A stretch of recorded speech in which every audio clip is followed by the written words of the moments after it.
এই গরমে আমি তোমাদের জন্য একটি ম্যাঙ্গো স্মুদি রেসিপি নিয়ে আসছি। তো দেখো এটা বানাতে কি কি লাগে।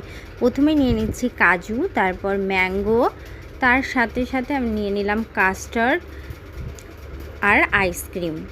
তো প্রথমেই আমরা মিক্সারের মধ্যে ম্যাঙ্গোটা দিয়ে দিলাম, তারপর কাজুটা দিয়ে দেব, কাজুটা দেওয়ার পর ওখানে আমরা অ্যাড করব হচ্ছে কাস্টার্ডটা। তো আমি একটা ছোট্ট কাস্টার্ডটা আগেই বানিয়ে রেখেছিলাম, তো কাস্টার্ডটা আমি কিভাবে বানিয়েছি সেটাও আমি এখানে ভিডিওতে দেখাচ্ছি। তো প্রথমে কাস্টার্ডটা বানিয়ে আমি ঠান্ডা করে নিয়েছিলাম, তারপর আমি এখানে অ্যাড করেছি। তো প্রথমেই আমি একটা ছোট বাটির মধ্যে অল্প একটু ঠান্ডা মিল্ক নিয়েছি, সেটার মধ্যে কাস্টার্ড পাউডার দিয়ে প্রথমে মিক্সড করে নিয়েছি।